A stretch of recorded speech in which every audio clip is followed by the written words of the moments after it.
Bonsoir, heureuse de vous retrouver en ce début de semaine sur Europe 1. Jusqu'à 1h, vous avez carte blanche puisque cette émission est la vôtre. Pendant 2 heures, vous pouvez parler de vous en toute liberté. Et si une histoire fait écho à la vôtre, vous pouvez à tout moment intervenir en direct à l'antenne au 39 21 où vous serez accueillis ce soir par Asiba et Julie avec la complicité de Philippe Chartier qui réalise cette émission. Vous pouvez également nous envoyer vos mails sur le site europe1.fr ou par SMS au 7 39 21 en commençant vos messages par le mot nuit. 39 21, je vous attends. Europe 1, Caroline Dublanche. Bonsoir Didier. Bonsoir Caroline. Bonsoir.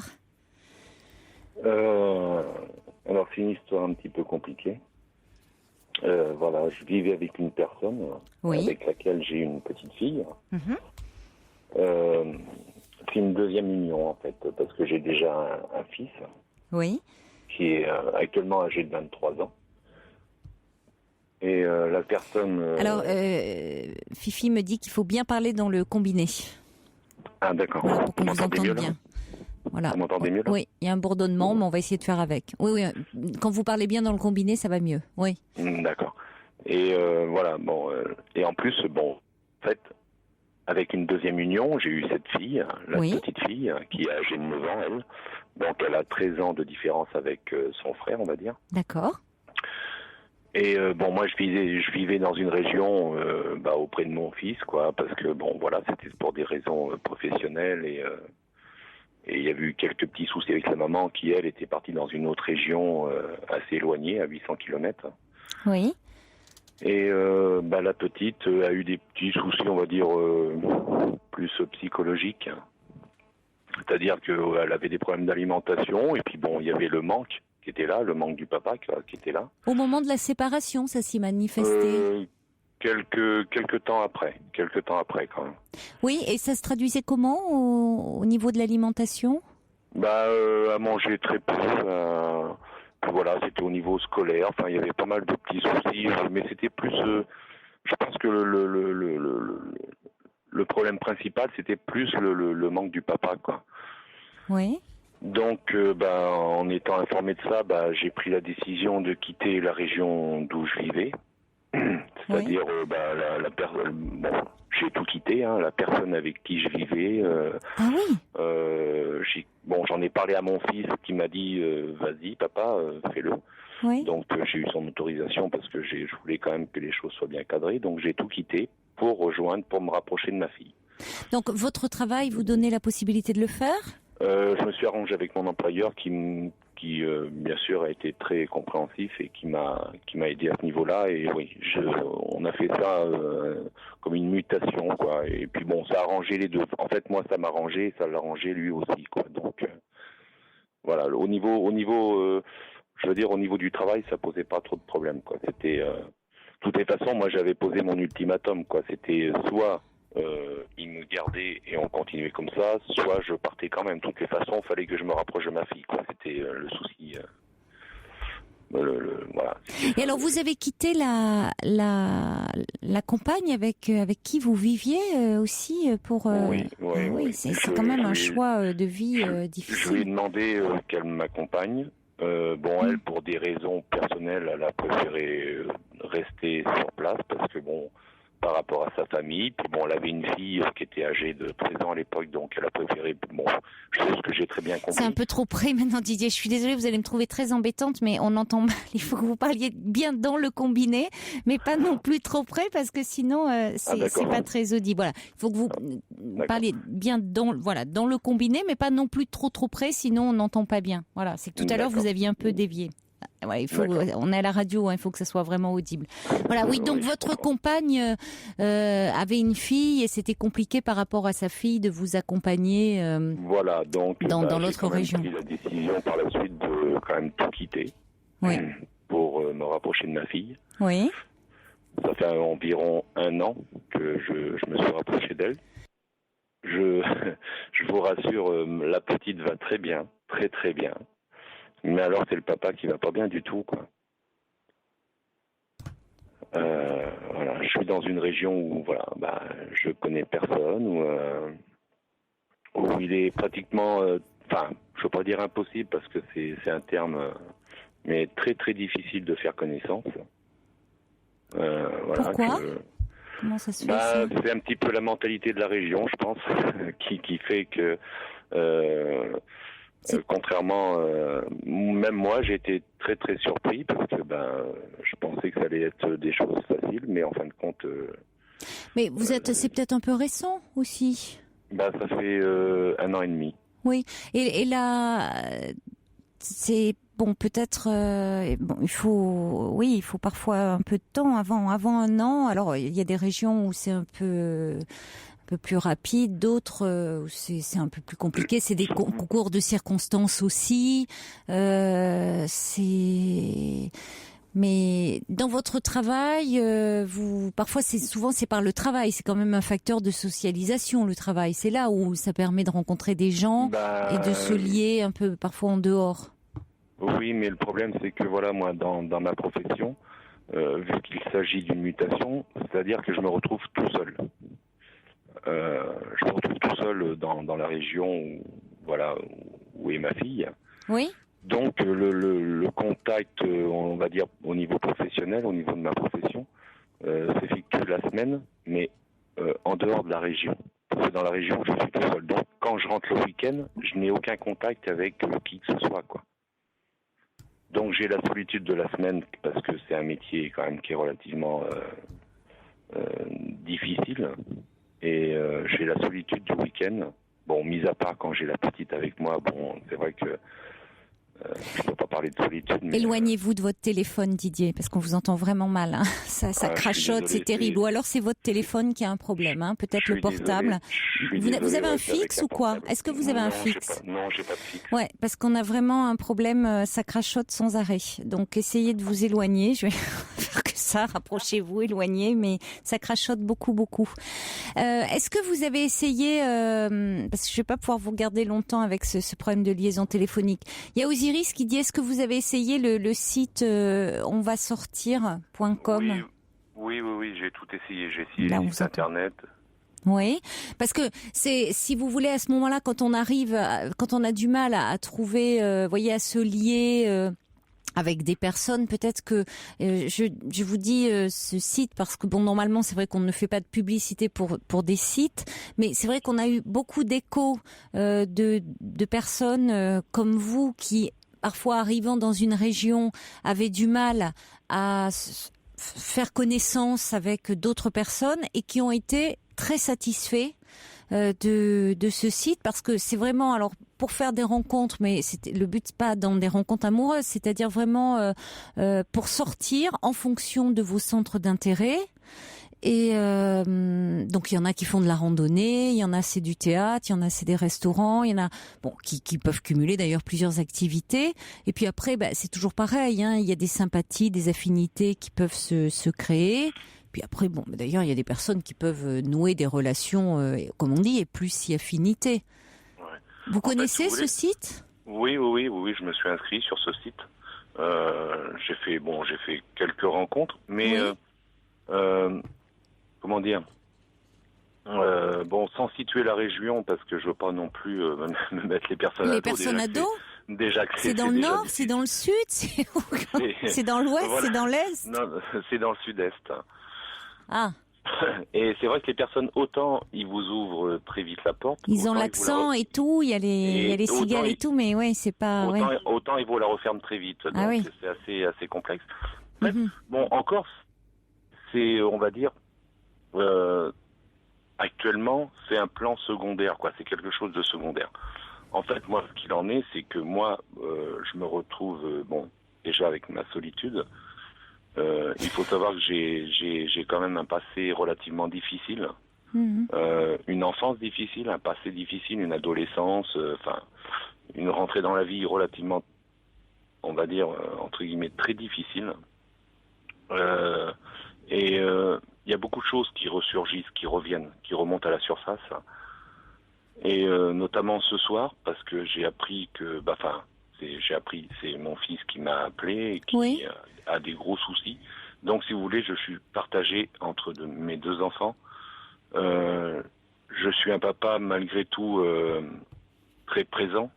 Ben, Je m'efforce on d'être très entend. présent. Ça s'entend, oui. Malgré Je la vais y distance, revenir. mais j'essaye d'être très prést, chose qui m'a énormément manqué. Donc c'est pour ça que je m'efforce d'être présent. Oui. Et vous savez, enfin, je veux pas non plus rentrer dans les détails, mais quand vous avez un enfant, enfin moi je me vois en tant que père. Quand vous avez un enfant de 23 ans qui vous appelle en vous disant voilà papa, ça fait un mois que je pleure tous les soirs parce que bah voilà, pas de travail, pas de revenus, pas de... Voilà, moi j'ai quitté tout ça pour venir m'occuper de ma fille qui est âgée de 10 ans. De l'autre côté, j'ai mon fils qui me rappelle en me disant ça fait un mois que je pleure. Oui, mais alors qu'est-ce que vous allez faire, Didier? Faire sans arrêt l'aller-retour, tout quitter à nouveau pour revenir vers votre fils? Vous voyez à quel point, du coup, vous êtes dans un choix très cornélien, c'est-à-dire vous voulez... Je sais pas si, à la limite, si vous voulez, je suis arrivé à un tel point Oui. que Dites-moi. J'arrive même plus à m'occuper de moi, quoi. Mais oui, et le problème, il est là. Parce que vos enfants, ils ont besoin aussi d'avoir un père qui va bien. Bah, c'est ça le souci. Mais j'ai l'impression que plus ça va, plus ils s'aperçoivent que malgré le père qu'ils ont connu, qui était fort, qui était présent, ils voient que leur père est toujours là, mais ils voient que leur père va pas bien non plus. Donc bon, ça peut arriver. Hein, vous pouvez avoir... Mais alors, déjà, comment va votre fille qui a... Ma fille va très bien. Bon, alors, voilà. Fille va très bien. Bon, votre fille, donc, alors il y a déjà quelque chose de positif, de constructif dans l'histoire. Parce que j'ai envie de dire, votre fille, vous vous êtes séparés de sa mère, elle a réagi... c'est après tout sa mère qui a pris la décision de s'éloigner. Vous voyez, à ce moment-là, elle s'est pas posé 1 milliard de questions. Elle est partie vivre à 800 kilomètres. Alors après, elle vous dit, ah ben oui, la petite va pas bien, elle a des troubles alimentaires, à l'école, il y a une chute des résultats scolaires. Souvent, après une séparation, l'enfant, on voit une chute un petit peu, enfin, les résultats scolaires un peu en baisse. Et c'est vrai que il faut bien que l'enfant manifeste à son niveau que c'est compliqué pour lui, la séparation de ses parents. Le fait que vous disiez des troubles du comportement alimentaire, alors évidemment, il faut s'interroger, voir un petit peu, voir s'il n'y a pas un risque qu'elle bascule pas dans un comportement pathologique, type anorexie, boulimie. Mais si l'enfant mange un petit peu moins, bon, ça peut être une façon aussi de manifester un peu sa tristesse. Il faut bien que l'enfant exprime aussi à sa façon. Pour autant, c'est vrai que ça ne veut pas dire qu'il faut forcément tout quitter, tout remettre en question, son équilibre de vie. Parce que si c'est pour après s'effondrer et déprimer, surtout que là vous vous trouvez dans un choix aujourd'hui, voyez, votre fils, un peu cornélien, votre fils vous appelle à 23 ans, ça va pas bien, je pleure tous les soirs, je suis mal. Bon, alors il y a quand même une différence, il y en a un qui a 10 ans, il y en a un qui a 23 ans. Ça veut pas dire qu'à 23 ans, ça y est, il a plus du tout besoin de vous, parce que il a encore besoin de vous et de pouvoir savoir qu'il peut s'appuyer sur vous. Mais enfin, c'est plus un petit enfant. Oui. Bon, alors je comprends que ça vous bouscule, que ça vous perturbe de le savoir malheureux. Il faudrait comprendre qu'est-ce qui fait qu'il ne va pas bien. Qu'est-ce qui se passe dans sa vie? Pourquoi il pleure tous les soirs? Qu'est-ce qui lui arrive? Parce qu'il a aussi sa mère, ce garçon. Où elle est, sa mère? Oui, elle est à côté de lui, quoi. Elle est à côté de lui, mais alors, enfin, en étant à côté de lui, elle est un petit peu éloignée aussi en même temps. Je veux dire, au niveau, au niveau de s'occuper de lui, enfin de s'occuper de lui. Attention, je me comprends bien. Je veux dire, au niveau soutien, ne serait-ce que moral, bon voilà, elle est à côté, mais en même temps éloignée, quoi. Donc, et vu que moi, quelque part, bon, c'est vrai que moi j'ai énormément souffert de ce manque parce que par rapport à mon enfance, par rapport à mon adolescence et la rentrée dans la vie difficile, je veux tellement, justement, je voudrais tellement qu'ils ne vivent pas ce que moi j'ai vécu, Qu'est-ce que vous avez vécu? Parce que c'est ça où vous êtes un peu embourbé, c'est que ça fait écho à vos propres blessures d'enfance. Ouais, tout à fait. Et est-ce que vous n'êtes pas en train de un peu dramatiser le tableau par rapport à finalement, parce que vous êtes un père très aimant et très présent. Puisque, voyez, vous n'avez pas hésité à bousculer votre équilibre de vie pour aller rejoindre votre petite fille de 10 ans quand sa mère vous a appelé en disant elle va pas bien. Je précise que c'est quand même la mère qui avait pris la décision de s'éloigner. Oui. Bon, votre équilibre de vie, vous, il était peut-être pas là à ce moment-là. Vous voyez, enfin, c'est bon. Vous n'êtes pas le même père que celui que vous avez eu, que les parents que vous avez eus. Ça vous renvoie à vos blessures, à vous. En fait, je dis tout à fait, mais c'est surtout que je veux surtout pas être comme ça a été, quoi. Donc, oui, mais vous n'êtes pas guéri de ça. Non, mais je ne sais pas ce que vous avez vécu, mais c'est peut-être là, si vous voulez, par rapport à vos enfants, vous savez, on prend parfois le contre-pied, et soit du coup on en est dans le pas assez ou dans le trop. Est-ce que vous ne seriez pas dans le trop pour compenser, vous, les manques, les carences que vous avez eues? Non, mais je pense que cette guérison, de toutes les façons, je l'aurai jamais. Mais Si, on peut guérir de ces blessures d'enfance, bien sûr, mais en acceptant de les reconnaître et en se faisant aider. Non, mais ça, c'est... Ça, c'est mon gros problème, quoi. Je veux pas... Vous ne voulez pas quoi? J'ai été voir un psy... Enfin, il y a quelques années, années en arrière de ça, j'ai été voir un psychologue, psychiatre. Oui. Et dès que je commence à parler de ça, voilà, il y a tout à la suite. Et, je préfère mettre un haut là, quoi. Je préfère stopper là. Et, voilà. Oui, mais en même temps, ça remonte à la surface, évidemment. Mais est-ce que c'est pas un peu le but de aussi travailler dessus pour un moment que ça vous fasse moins souffrir et peut-être moins transposer ce que vous avez vécu, vous, enfants et adolescents, sur l'histoire de vos enfants, qui n'a rien à voir? Ouais, mais... Ben oui, mais c'est ce que vous êtes en train de faire, pourtant. C'est-à-dire que vous êtes très inquiet, très anxieux, alors que, bon, vos enfants n'ont pas la même histoire que vous. Je sais, mais je veux surtout pas qu'ils connaissent le malheur que j'ai connu. Oui, quoi. mais, voyez, ça revient tout le temps dans votre bouche. Ils n'ont pas la même histoire que vous. Parce que cette histoire, votre histoire, elle vous encombre. Mais je pense pas que ça soit mal de dire, voilà, je veux juste que mes enfants soient J'ai heureux. pas dit que c'était mal, Didier. Mais à force de vouloir dire je veux que mes enfants soient heureux, parfois vous les rendez extrêmement... Vous pouvez les rendre anxieux et angoissés en les chargeant d'une histoire qui n'est pas la leur, qui est la vôtre. En tout cas, vous êtes malheureux actuellement, et je crois que le problème, il n'est pas lié à la ville, il est lié à vous-même, au-delà du fait que, bon, vous avez peut-être aussi la difficulté à vous faire des connaissances, mais que vous avez... pour, finalement, je vais utiliser le mot, sacrifier votre vie personnelle pour être le père exemplaire, formidable, voilà, parce que vous ne voulez surtout pas que vos enfants connaissent la même enfance que la vôtre, mais finalement, résultat, vous êtes malheureux en tant qu'homme.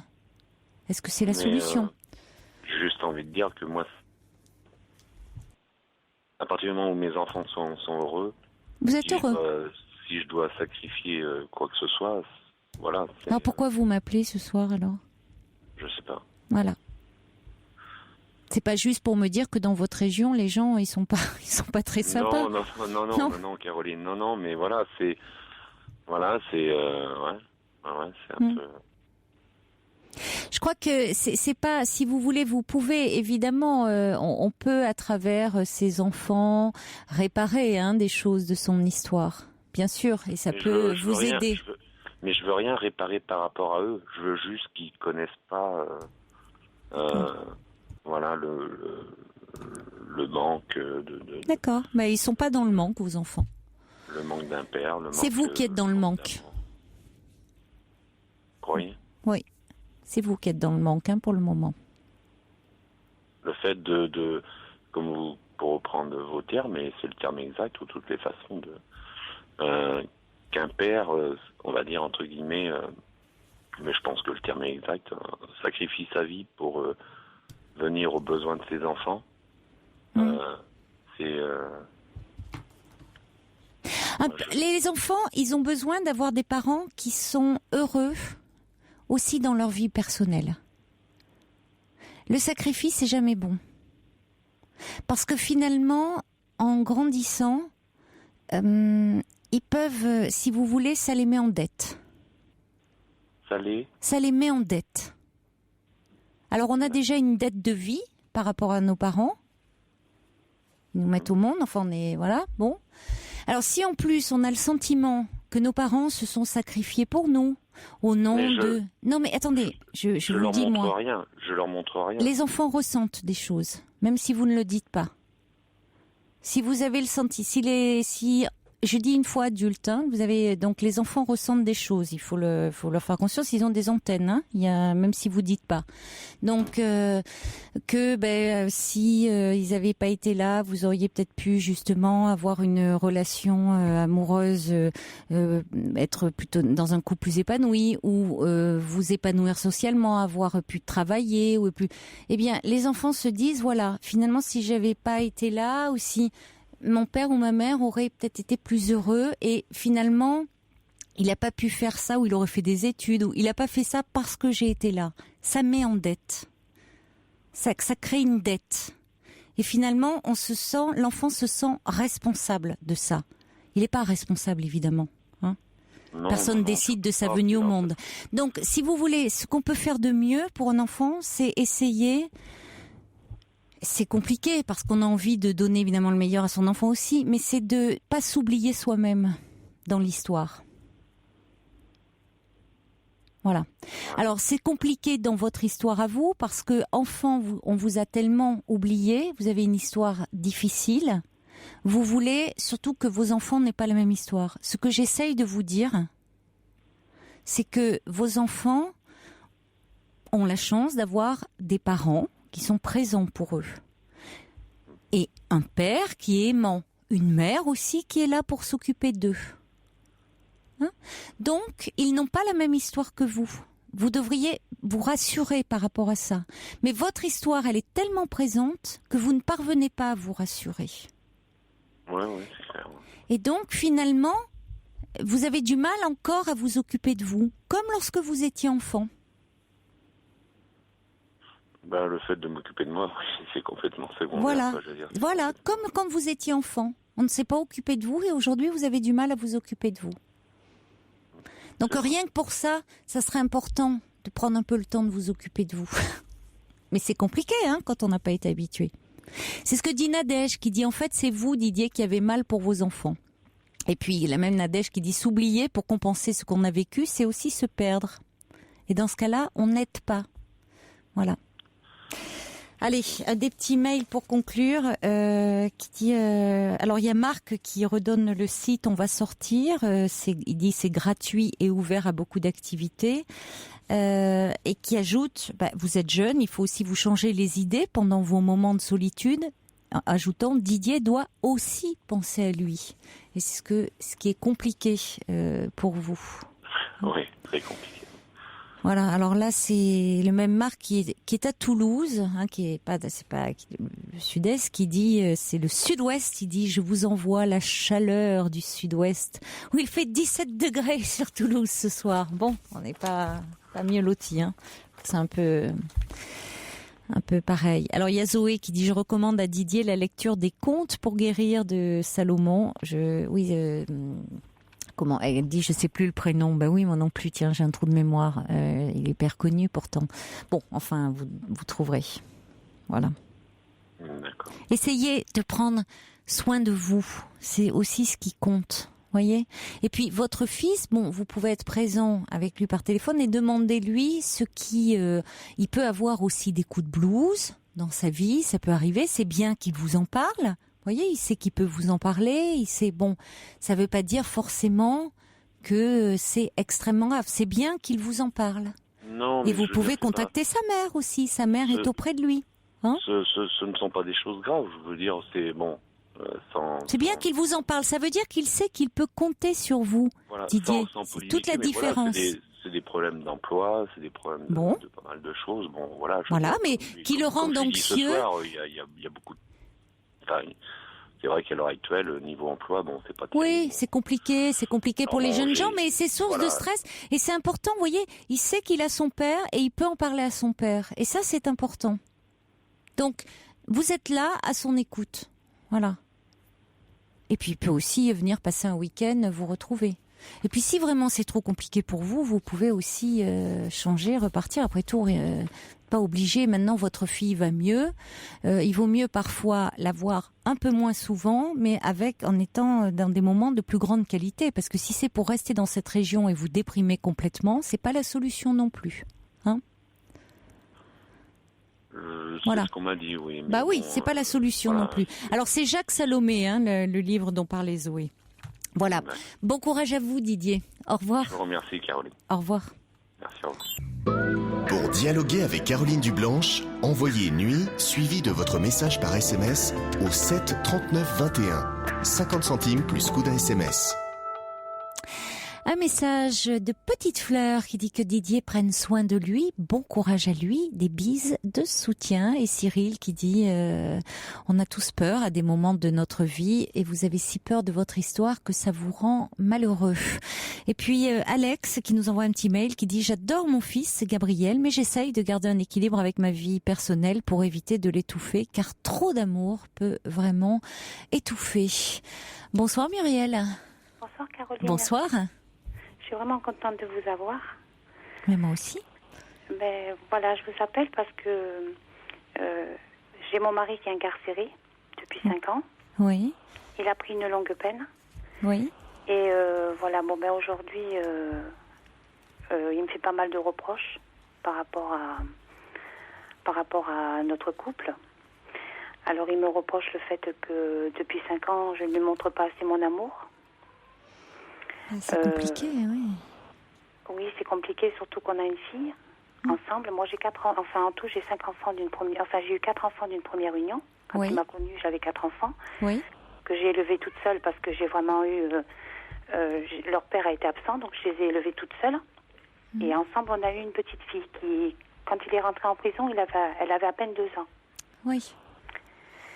Et voilà, même le fait, il me reproche aussi, par rapport à mon amour, par rapport aussi au fait que, j'ai éduqué mes enfants toute seule, et le fait aujourd'hui, par rapport à notre fille, que je reproduis ce que j'ai fait avec mes enfants, que ce que je fais avec notre fille, je la punis pas assez. Enfin, alors comme je lui dis, c'est vrai que les reproches, il n'a pas à m'en faire parce que par rapport à la situation, il est quand même assez mal placé pour me faire des reproches par rapport à l'éducation de notre fille. C'est compliqué pour vous. Vous l'élevez seul dans un contexte qui est quand même difficile et c'est. Il est pas présent, donc ça doit être très frustrant pour lui de ne pas participer, de ne pas vous voir et de ne pas voir sa fille évidemment aussi souvent qu'il le souhaiterait et de ne pas participer à l'éducation de votre fille. Pour autant, c'est vrai que vous reprochez l'éducation que vous lui donnez, c'est malvenu, c'est déplacé. Je suis d'accord avec vous. Alors peut-être après il y a une façon d'en parler avec lui, c'est-à-dire lui permettre qu'il parle de sa frustration, lui. Vous voyez, c'est certainement sa façon à lui de dire sa frustration, mais il n'a pas à s'en prendre à vous. Parce que pour vous aussi c'est très frustrant. C'est pas la même frustration, mais vous aussi c'est difficile. C'est vrai que ça fait 5 ans, on n'a pas eu un seul moment d'intimité. On s'est mariés en prison, à sa demande. Et c'est vrai que moi, j'ai été là depuis le début, j'ai tout donné. Alors, de me dire que je ne montre pas assez mon amour, que j'ai plus de haine envers lui, c'est grave. Que si je ne vais pas voir une psychologue ou un psy pour lui, j'ai un problème, j'ai un mal-être, donc il faut que j'aille voir quelqu'un. Parce que si je ne vais pas voir quelqu'un, notre couple va à la dérive. Et qu'est-ce qui lui fait dire ça ? Vous lui avez demandé ? Je comprends pas, parce que il me dit que quand je viens au parloir, je suis toujours en train de faire la gueule, je suis toujours en train de faire la tête. Bon, c'est vrai que ça fait 5 ans, il y a une lassitude. C'est usant à force. Moi, j'ai mes soucis dehors avec mes 5 enfants. Bon, ils sont grands les autres, mais c'est difficile à moi avec de tout affronter. C'est pas évident du tout. Ah oui, certainement. Et, donc, quelque part, de me faire des reproches, mais surtout, moi, enfin... vous avez de moins en moins envie de venir. Si vous vous attendez en plus à avoir des reproches quand vous venez... c'est quelqu'un qui aime bien dominer l'autre. Alors, c'est vrai que dans les conversations, il y a un rapport de force, parce que moi, il va commencer par me faire un reproche, et moi, aussitôt, je vais rétorquer. Oui. Parce que, et quelque part, c'est quelque chose qu'il ne supporte pas. Parce que, je sais pas pourquoi, c'est plus fort que lui. Un exemple aussi bête, il y a 1 an de ça, j'ai fait un régime, j'ai perdu 26 kilos. Oui. Il m'a connu, j'étais ronde. Bon, j'ai repris quelques kilos parce que j'ai des soucis dehors avec mes filles. Avec mes fils, ça va, ils sont plus grands, mais Oui. donc j'ai des soucis. Et voilà, moi j'ai pas envie de changer de femme tous les 6 mois. Je t'ai connue, j'ai dit, tu m'as connue, j'étais forte. Il me dit oui, mais je veux pas. T'as repris des kilos, il va falloir les reperdre. Alors oh là là, oui, écoutez. moi je lui dis, mais attention, je dis moi quand j'irai mieux, quand j'aurai moins de soucis, moins de contraintes, enfin de contrariétés dehors, j'ai pas mal de choses parce que c'est difficile à assumer. Et moi je dis, j'en ai pas repris beaucoup, mais je les reperdrai. Mais lui, voilà, ma coupe, ça va pas. Enfin, quand est-ce que tu vois ton amie? J'ai une copine qui est coiffeuse, donc elle vient à la maison.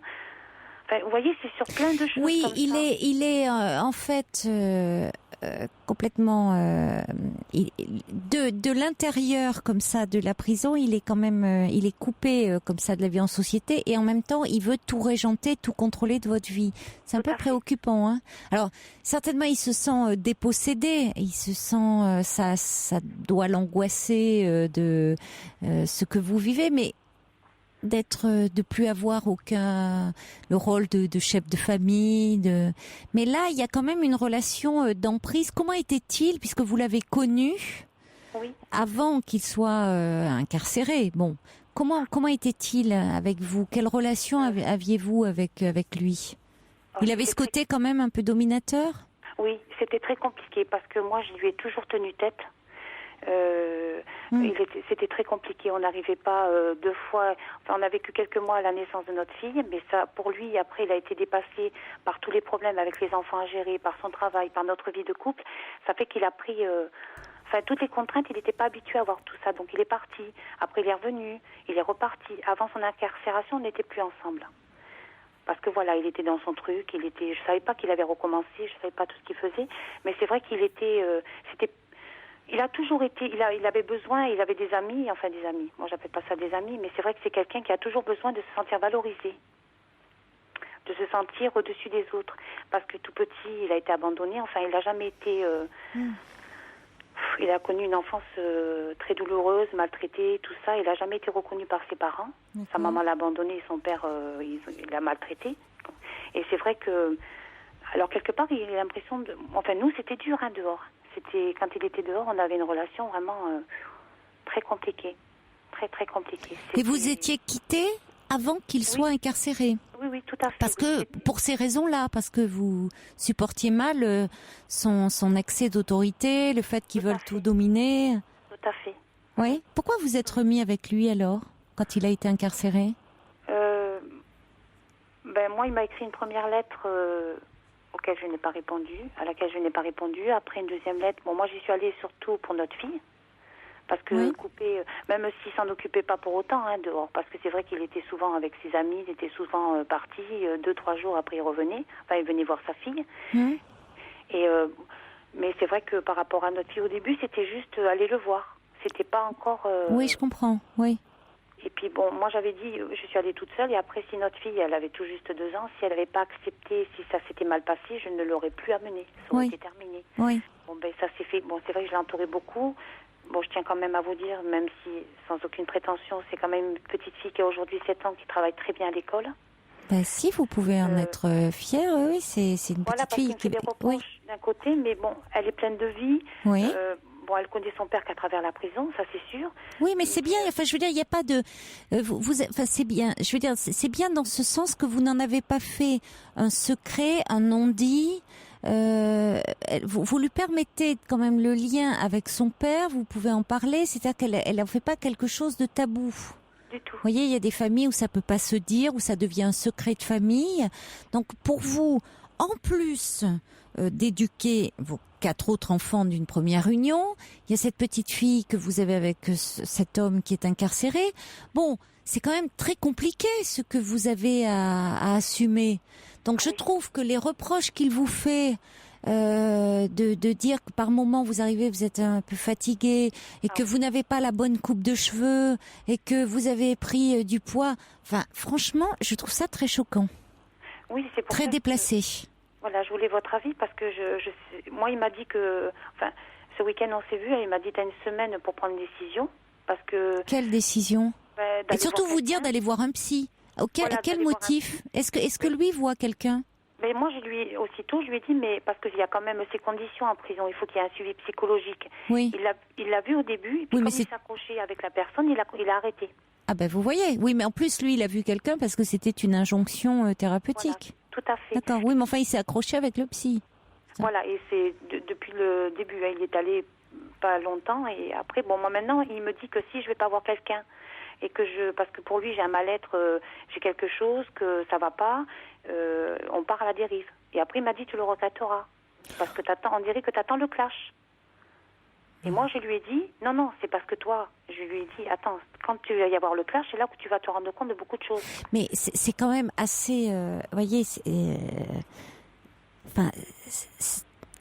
incroyable d'avoir ce côté-là dans ça. Ce qui est préoccupant, c'est qu'on pourrait dire, parce que je reçois un message d'Osiris qui dit l'incarcération doit détruire psychologiquement les détenus.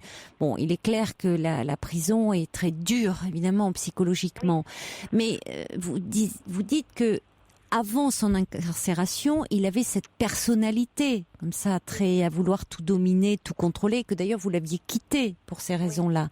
Or là, je trouve qu'il est quand même, quand il dit finalement, si tu ne te reprends pas, on court au clash, c'est lui-même qui provoque ça aussi dans son attitude, c'est-à-dire que il a une attitude un peu suicidaire entre guillemets dans votre relation. Lui, qu'est-ce qu'il peut contrôler? Pour le moment, il contrôle pas grand-chose. Il contrôle même rien dans les faits. Alors, il veut reprendre. C'est là où c'est un peu préoccupant, je trouve, son comportement. Vous voyez, il y a quelque chose d'assez préoccupant dans la mesure où vous êtes libre. Et vous êtes en dehors, vous pouvez libre d'aller venir, évidemment, libre à tous les sens du terme. Vous pouvez aussi, en dehors, rencontrer quelqu'un d'autre. Tout à fait. Bon, lui, il n'a pas cette possibilité-là. Il est évidemment privé de liberté, ça va de soi. Et donc, effectivement, il peut pas aussi faire de rencontres. Donc, allez vous dire, t'as intérêt à te reprendre et aller voir quelqu'un, enfin, d'exercer un chantage sur vous. Il en a pas les moyens. Quand on déclare la guerre, il faut être sûr de la gagner en général. C'est qu'on est à peu près sûr de la gagner. Vous voyez, on déclare pas la guerre comme ça. Or là, c'est là où il est un peu kamikaze, je trouve. C'est-à-dire que on a l'impression qu'il évalue pas du tout le contexte dans lequel il se trouve. Oui, vous voyez, il est dans un jeu de provocation avec vous, comme s'il était encore en position de dominer. Or, dans les faits, il ne domine plus rien. Voilà, c'est ça. Alors, je sais pas du tout ce qu'il cherche à. C'est-à-dire que c'est comme s'il voulait encore asseoir son autorité, son pouvoir. Alors, là où je rejoins Osiris, c'est qu'effectivement, ça doit être très dur parce que tout lui échappe. Mais pour autant, si, lorsque vous venez le voir au parloir, il se montre aussi agressif avec vous, évidemment, ça provoque l'effet inverse, c'est-à-dire que vous n'avez pas envie d'aller le voir. Et effectivement, si lors de la dernière visite, il vous agresse en parole, vous arrivez la fois suivante, pas forcément très souriante, et vous restez sur un mauvais ressenti. Oui, tout à fait. C'est ça, et en plus. Donc, il aurait tout intérêt, s'il était un peu stratégique, à faire en sorte que ça se passe bien. Oui, mais ça, pour lui, c'est pas lui qui a un souci, c'est moi. Enfin, pour lui. Oui, mais c'est ce qui est préoccupant quand même.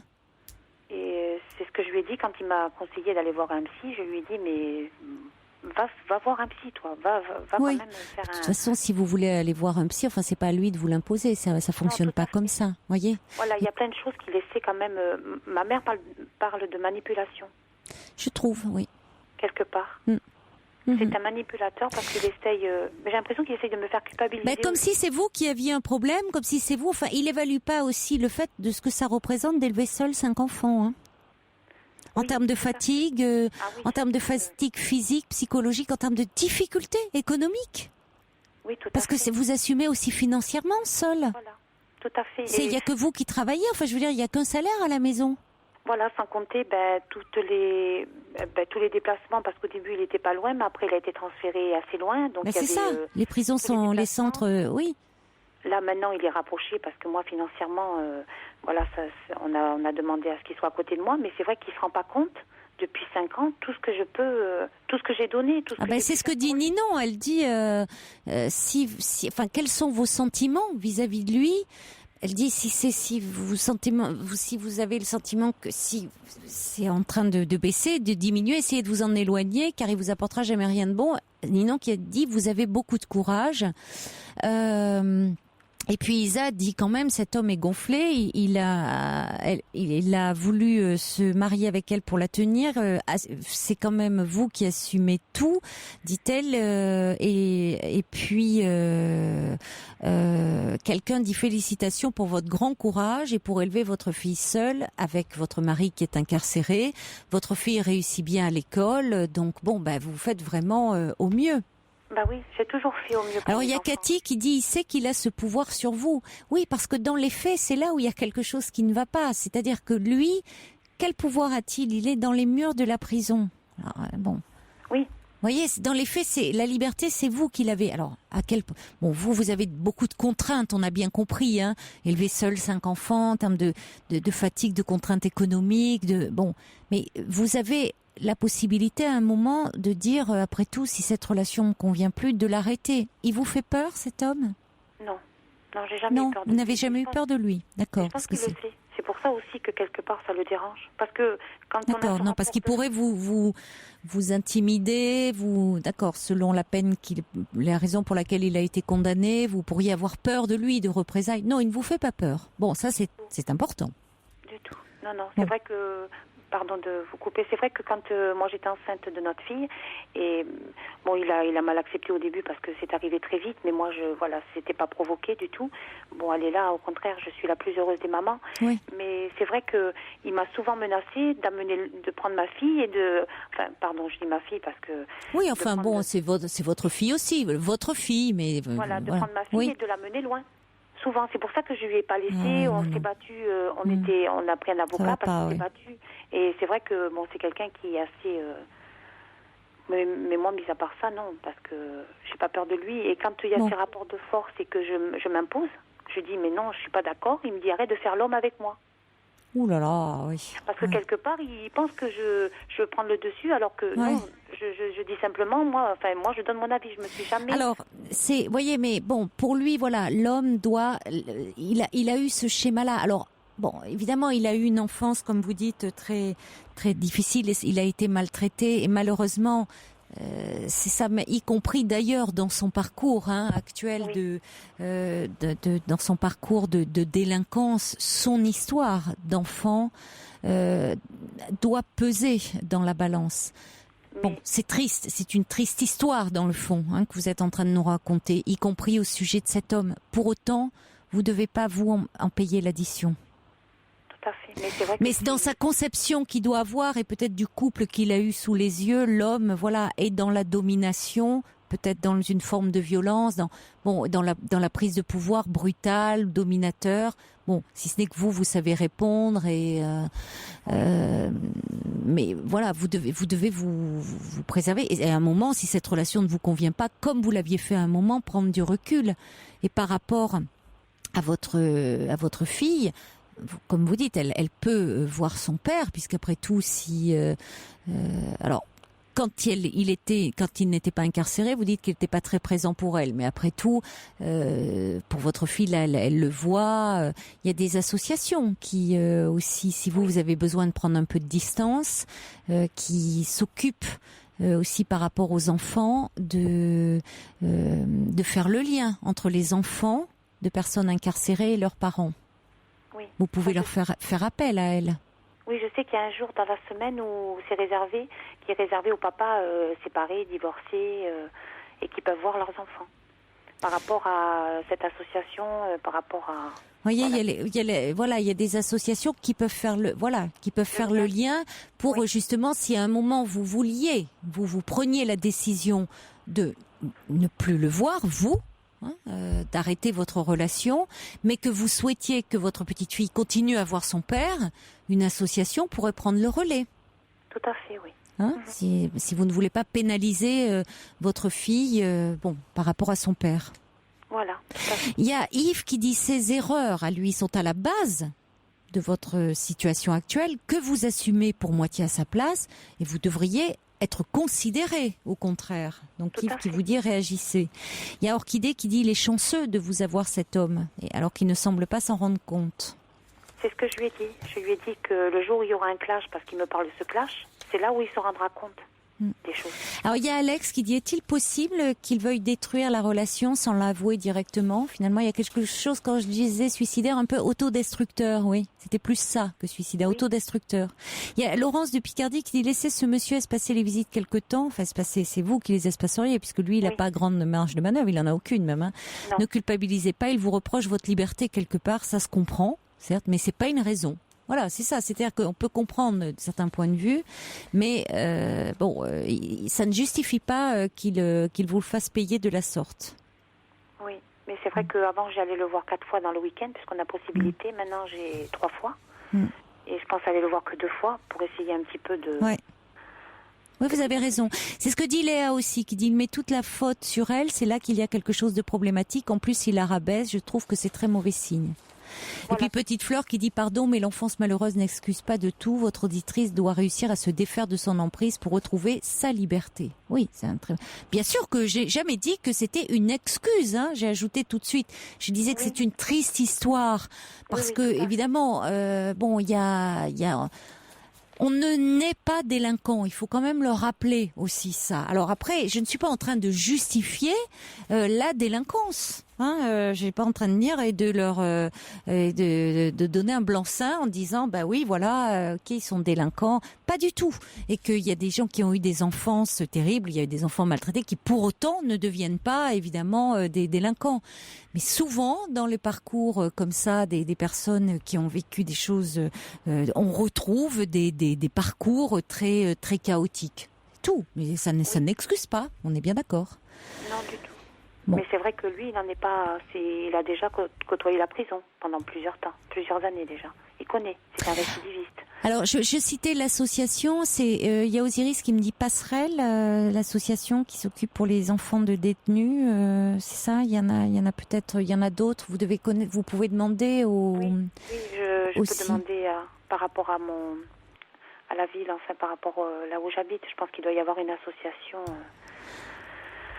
Ah oui, il y a une association qui existe pour les enfants de détenus et pour les familles de détenus. On va regarder ça, on a quelque chose. Alors il y a Gully Girl qui dit qu'effectivement, ne cherche-t-il pas inconsciemment à vous dégoûter de cette relation pour que vous le quittiez comme un peu dans son enfance, il répète le symptôme de l'abandon. Peut-être, mais enfin, vous n'avez pas à payer pour son histoire. Et lui, il aurait à travailler son histoire. Vous voyez, il est en train de projeter sur vous. Et vous, il faut quand même vous protéger. Vous avez déjà suffisamment apporté. D'accord. On va regarder de notre côté parce que je crois qu'on a une association. Alors, je sais pas, Osiris cite Passerelle, mais vous pouvez demander même au niveau de la prison. Ils peuvent vous transmettre des coordonnées pour faire le lien justement entre les enfants de détenus et leurs parents. Oui, tout à fait. Si jamais, vous verrez bien ce que vous ferez. Oui. Bon courage à vous, Muriel, parce que c'est pas facile. Je vous remercie beaucoup. Bon courage. Au revoir. Au revoir. Pour intervenir dans l'émission, appelez le 39 21 34 centimes la minute. Bonsoir Amina. Bonsoir madame. Bonsoir. Caroline, pardon. Je vous remercie de prendre mon appel. Je vous en prie. Donc, j'avais appelé par rapport à ma fille. Oui. Qui a fait 3 récidives de bouffées délirantes. Oui. Une 2006, 2009 et actuellement. D'accord. Le problème, à chaque bouffée délirante... Elle a quel âge ? Maintenant, elle a 26 ans. D'accord. Et c'est les reproches qu'elle me fait dans son délire. Et c'est toujours le même contexte. Donc, je vais vous expliquer notre contexte. On avait quitté notre pays pour des raisons, d'événements, etc. Donc, au départ, j'étais venue en France sans mes enfants parce que je voulais pas les déraciner parce que je pensais que ça allait être que provisoire. Oui. Malheureusement, ce provisoire a duré, donc mes enfants sont restés avec ma mère pendant une certaine période. Oui. Parce que leur père était menacé à l'époque dans le pays. Et je pensais que ça allait être que provisoire, mais ce provisoire a duré quelques années. Oui. Donc j'ai fait tout pour les rapprocher. Malheureusement, bon, ça a duré. Ensuite, j'ai vraiment, j'ai couvé mes filles, j'ai donné tout ce que je pouvais donner. Ça se passait bien, elles ont réussi dans leurs études et tout le reste. Et dans sa première bouffée délirante, elle me faisait tous les reproches du monde. Bon, quand elle s'est rétablie, elle-même, etc., mais dans ses bouffées, des reproches par rapport à mon comportement, alors que j'ai un comportement, pour moi, il est exemplaire. Enfin, pas exemplaire, mais je veux dire que mes filles, je les ai déracinées, donc je leur ai accepté de vivre comme la société dans laquelle elles vivent. Et dans ces bouffées délirantes, elles me traitent d'hypocrite à chaque fois. Parce que... Alors on va en parler après le journal, des questions que vous vous posez, Amina, par rapport aux bouffées délirantes de votre fille. Ce sera après le journal, ne raccrochez pas.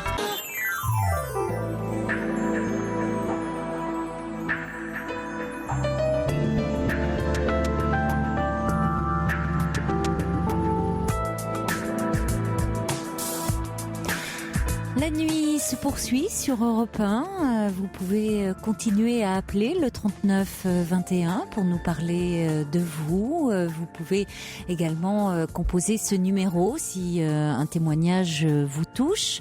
Vous pouvez participer également par SMS au 7 39 21 en commençant votre message par le mot nuit, ou également nous écrire sur le site europe1.fr. Alors suite au témoignage d'Amina dont le mari était incarcéré, on a trouvé donc une association qui s'appelle famille de détenus.free.fr. Voilà, donc il est possible d'aller sur ce site voir, parce que l'association dont vous nous avez parlé, Osiris, est seulement située à Pau. Voilà. Donc il y a également une auditrice qui est médecin, c'est dommage qu'il ne souhaite pas s'exprimer à l'antenne, qui fait des permanences en prison et qui disait que Amina pouvait écrire au médecin-chef de l'unité de soins. Amina, j'étais avec Amina, je me trompe, je dis Amina depuis le début, c'est avec Amina que j'étais en ligne avant le journal de minuit, c'est pour ça que je m'en mêle un peu les pinceaux dans les prénoms. Amina que nous allons retrouver dans quelques minutes, mais c'est Muriel, faut pas que, voilà, qui nous parlait de son mari détenu. Donc Muriel, donc cette auditrice qui est médecin, qui fait des permanences en prison, disait que Muriel pouvait écrire au médecin-chef de l'unité de soins, UCSA de la maison d'arrêt, en disant que les relations avec son mari n'étaient pas très bonnes et qu'elle souhaitait qu'il soit suivi par un psychothérapeute. Donc cette auditrice disait cela peut améliorer les choses, surtout que Muriel avait l'air de tenir à lui. Ce serait peut-être une solution avant de tout lâcher, parce qu'il y avait une enfant en jeu, disait cette auditrice médecin faisant des permanences en prison. Bon, cela dit, Muriel nous disait que son mari avait une injonction thérapeutique qui avait été au départ, et puis qu'il avait un petit peu envoyé paître le psychiatre qui le suivait. Donc ça risque d'être compliqué, mais pourquoi pas, effectivement.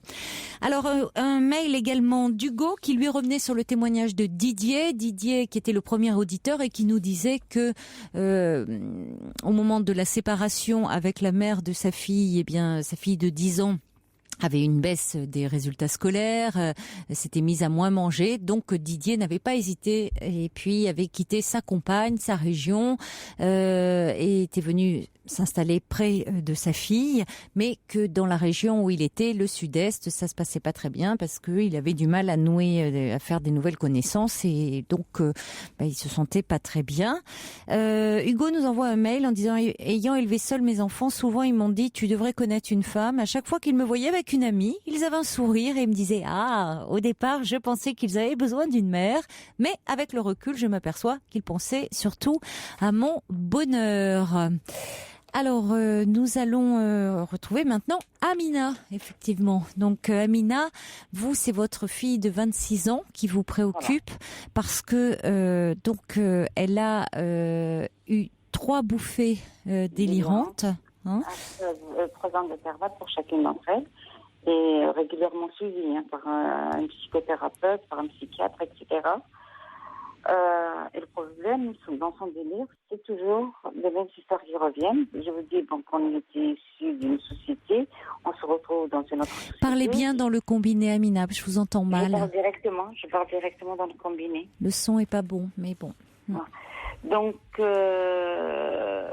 moi, je leur ai vraiment laissé une certaine liberté de leur faire pareil. Et donc, elle me reproche cela à chaque fois. Elle vous reproche la liberté que vous lui laissiez ? Qu'on la laisse. Dès qu'elle va bien, elle est très ambivalente. Et donc, quand elle va bien, je n'entends plus parler d'elle. Je suis toute contente. Je me dis, dès qu'elle ne va pas bien, c'est des reproches. C'est comme il devait y avoir une autre séparation. Je n'en sais rien. Parce que, maintenant, je suis divorcée et... je fais partie je suis inscrite dans un club, donc on a des sorties, des trucs comme ça. Et pour chaque voyage, donc elle trouve toujours un prétexte pour aller encore pire, surtout dans ces bouffées délirantes, parce que malheureusement, quand chaque bouffée, elle est hospitalisée et ça dure, et ça dure, et ça dure. Oui. Mais c'est pendant des bouffées délirantes aussi, Amina. Donc il faut pas là aussi prendre au pied de la lettre tous les propos qu'elle tient lors de ces bouffées délirantes. C'est-à-dire que c'est un moment de crise où effectivement elle est hors de la réalité. Donc c'est très pénible pour vous, mais votre fille est dans un état où, même si les reproches ont l'air de s'adresser à vous, ça peut s'adresser aussi à une autre personne que vous. Vous voyez, elle est à un moment, ça prête à caution quand même, ces propos. Elle est dans une autre réalité, comme le nom l'indique. Donc vous voulez, c'est comme si vous vouliez parler de façon rationnelle. Vous ne pouvez pas. Le délire, il s'analyse. Alors parfois le psychiatre, le psychanalyste peut essayer un peu de décoder ce qui est en jeu, mais on peut pas l'analyser au sens premier. Voyez, un délire, ça s'analyse jamais au sens premier. Vous prenez ces reproches de plein fouet, comme si elles s'adressaient dans une discussion comme on peut avoir là, vous et moi, de façon tout à fait rationnelle. Mais c'est pas le cas. Dans cet état-là, elle est un peu dans une autre dimension. Elle est tout à fait dans une autre dimension. Et justement, c'est de là où j'ai besoin de vous. Pour connaître quel type de comportement je devrais avoir. Est-ce que je dois être pragmatique ou suivre son délire? Je ne sais pas. Parce que au moment de ces délires, je suis déboussolée. J'ai vu une psychologue, malheureusement, ça n'a pas accroché du tout. J'ai essayé de discuter avec cette psychologue, donc ce qui est tout à fait naturel, ce qui est tout à fait normal. Mais dis-moi, je m'occupe de votre fille, je ne peux pas m'occuper de la maman. Oui, ça c'est vrai. Elle ne peut pas faire les deux. Normal. Et voilà, on peut pas. Ça, je sais que. Oui, c'est pas la même qui peut être. Le psychologue doit prendre en charge la même de membres de la même famille, parce qu'elle a un moment en empathie, elle est en train de décoder. Voilà, ça fera interférence. Elle essaie de comprendre une personne et elle aura une autre version avec vous. C'est pas possible de suivre. Voilà. Mais en revanche, je comprends votre démarche d'être allé voir quelqu'un de votre côté pour être soutenu, parce que c'est très éprouvant pour vous. Alors, vous, dans ces moments-là, c'est-à-dire que dans ces moments-là, vous pouvez pas rentrer dans son délire, parce que vous pourrez pas la suivre. Et il s'agit pas de rentrer dans son délire, puisque on peut pas rentrer dans le délire de quelqu'un, puisque vous ne savez pas qu'est-ce qui est réellement à l'origine de son délire. Vous voyez, vous pouvez pas la suivre puisque vous ne délirez pas. Non. Hein? Donc c'est pas possible. Et en même temps, si vous lui dites arrête, tu dis n'importe quoi ou ça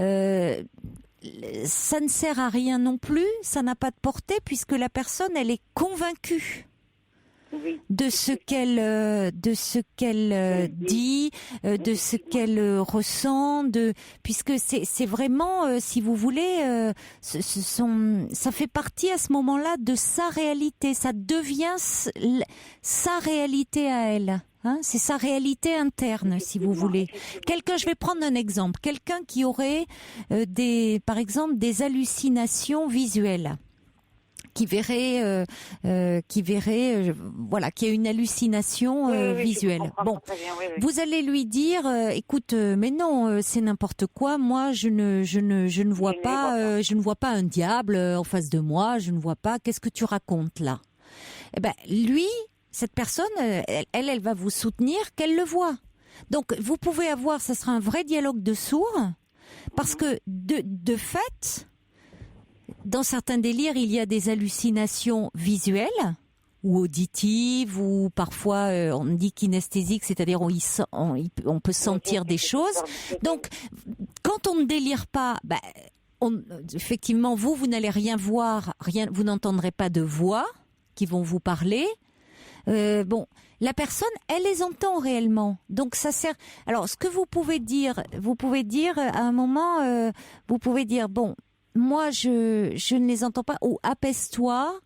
On peut dire quand même à un moment pour canaliser un petit peu. Et c'est ce qui est fait, si vous voulez, c'est attendre que la bouffée délirante passe. Parce qu'une bouffée délirante, si vous voulez, comme le nom l'indique, c'est quand même, normalement, c'est un côté aigu. Ça veut dire que c'est une crise. C'est bouffée délirante aiguë. Hein, ça veut dire que normalement ça passe. C'est quelque chose d'assez succinct. C'est quelque chose. D'ailleurs, il y a des personnes qui en font une fois dans leur vie et qui n'en refont plus jamais. Il y a des personnes qui vont en faire plusieurs. Bon, mais si vous voulez, c'est quelque chose comme ça d'assez fulgurant. Là, vous dites que ça dure sur combien de temps? Il y a une première où son hospitalisation a duré pratiquement 3 mois. Oui, mais elle n'a pas déliré pendant 3 mois. Réellement déliré pendant 3 mois, mais quand même, c'était récidivant. Dès qu'elle sortait, donc il y avait encore, elle n'était pas dans sa réalité, donc hospitalisation, ressortie, réhospitalisation. D'accord. Même quand elle était sortie, sa première bouffée délirante, ça a été la catastrophe. Parce que elle a tout cassé, tout cassé. Tout ce qui était le plus petit miroir dans la maison a été, la maison était, moi j'étais partie pour un voyage, malheureusement professionnel. Je reviens chez moi, elle était partie même de la maison, donc on l'a recherchée pendant je sais pas combien d'heures. Il y avait le plus petit miroir de la trousse de toilette a été cassé. Donc, et celle-là, où elle était hospitalisée pendant très longtemps. 3 mois, sort, retourne. Bref, ensuite, elle a repris son activité normale, très, très bien. 3 ans après, 2009, récidive. D'accord. Fatigue, je ne sais pas qu'est-ce qui s'était passé, récidive. Ça aussi, ça avait duré. Et ça, c'est vos dernières bouffées délirantes. Elle allait très, très, oui, entre deux, elle allait bien de nouveau. Reprise du boulot, reprise de confiance en elle, etc. Bon. Et puis, je ne sais pas ce qui s'est passé dans sa tête. Même pour les médicaments, elle prenait presque vraiment une petite dose infime. Au point, le psychiatre il avait dit, bon, on risque d'arrêter du jour au lendemain. Et puis, moi, je l'avais vue, je la sentais pas bien. Je lui ai dit, bon, il faudrait reprendre rendez-vous, rapprocher, etc. Elle me dit, non, je déprime, je ne délire pas. Je lui ai dit, non, il faudrait revoir ton psychiatre parce que je te sens pas bien du tout. Elle avait arrêté de le voir? Non, elle n'avait pas arrêté. Mais j'avais demandé à ce qu'elle rapproche son rendez-vous. Parce qu'elle avait, mais après, les rendez-vous étaient espacés. Je lui avais demandé de rapprocher son rendez-vous. Ça n'avait pas raté. Ouais. Malheureusement, ça correspondait à un long week-end. Et paf, c'était la grande bouffée délirante. Ça passe de pleurs au délire à raconter n'importe quoi. Malheureusement, son psychiatre n'était pas là, donc on avait emmené dans un service d'urgence. où l'attente a duré 9 heures. Voilà, oui, c'est trop long. C'était la catastrophe. Oui, elle a Donc, décompensé. Complètement. D'accord. Et donc, hospitalisation, et voilà. Donc, oui, elle a une fragilité. Elle a une fragilité dans sa personnalité. Bon. Mais si vous voulez, dans ces cas-là, le mieux, c'est de... Alors c'est compliqué parce qu'effectivement, je pensais pas que c'était d'aussi longue crise. Hein. Ça dure longtemps. Bon, c'est quand vous allez la voir de pas trop. Il s'agit, c'est pas répondre à ces agressions. Ça s'adresse pas forcément. C'est à vous et pas à vous. Enfin, il y a plusieurs. Elle est dans quelque chose qui est quand même d'une autre réalité. Hein. Oui. Et c'est-à-dire que parce que on est très très très liés. Hein. Et même ses sœurs, par exemple, parce qu'on se relaie, elle a un copain qui est extraordinaire, qui la soutient de façon inimaginable. Moi, sa mère, je pense pas tenir le coup autant qu'il me le tient. Mais il me demande au secours quand ça se passe comme ça. Et bah oui, c'est très éprouvant, hein, la souffrance psychique à ce point-là. On se relaie, mais le problème, c'est que, parce que son psychiatre ne veut pas qu'elle reste longtemps hospitalisée. Qu'elle reste longtemps hospitalisée. Il n'aime pas.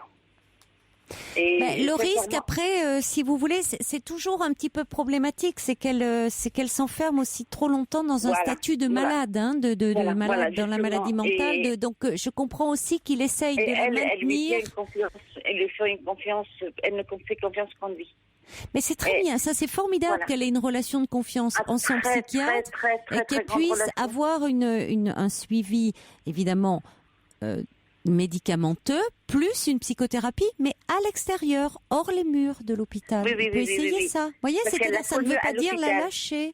Bon, mais c'est très bien qu'elle investisse beaucoup la relation avec le psychiatre. Ah oui, voilà. Hein? Et lui, et vous pouvez de temps en temps, ponctuellement, vous pouvez demander en revanche à son psychiatre ou aux équipes, dire je comprends très bien que vous ne puissiez pas suivre et ma fille et moi, mais auriez-vous quelqu'un à me recommander pour que je puisse un petit peu aller parler. Il ne s'agit pas vous d'entamer une psychothérapie, de faire une psychothérapie, mais ponctuellement quand vous ressentez le besoin, voyez, d'avoir une aide, un soutien ou une séance pour un peu déposer ce que vous avez, ce fardeau, parce que c'est lourd, c'est angoissant comme ça la souffrance psychique chez un enfant.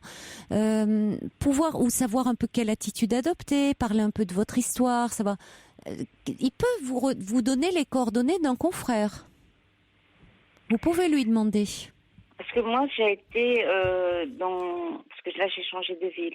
J'ai été voir dans une association parce que à un moment donné, j'étais très, très, très mal. Oui, mais je comprends. Malheureusement, quand je suis sortie de l'association, c'était pire. Ça a été pire. Non, mais demandez à ce moment-là, demandez à quelqu'un en libéral, pas forcément une association. Ah ben, dans une association, vous avez des professionnels aussi, mais demandez si vous voulez ponctuellement. Vous pouvez demander même au psychiatre de votre fille, qui évidemment ne peut pas vous suivre vous, les coordonnées d'un confrère. D'accord. À qui vous pouvez aller parler ponctuellement quand vous ressentez le besoin. Vous voyez, si c'est moins éprouvant d'être justement pas confronté à d'autres parents, mais de pouvoir parler en face à face. De votre situation. Oui.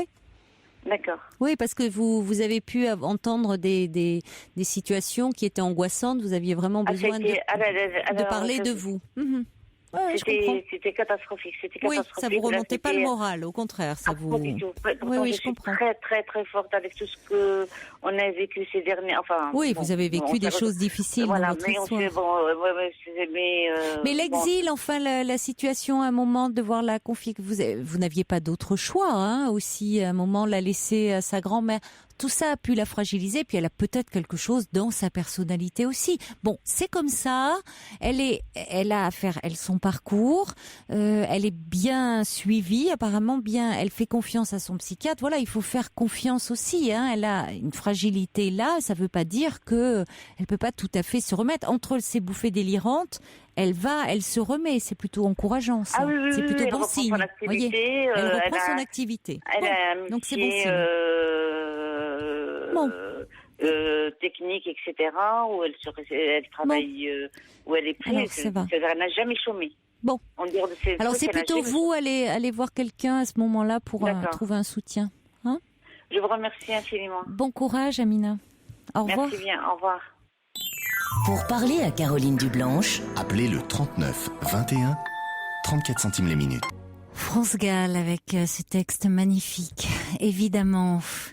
Des SMS qui arrivent au 7 39 21. Quelqu'un demande depuis quand la fille d'Amina est-elle comme cela depuis l'enfance. Alors, difficile de répondre. Non, Amina nous disait que les bouffées délirantes ont commencé il y a 6 ans. Elle a 26 ans.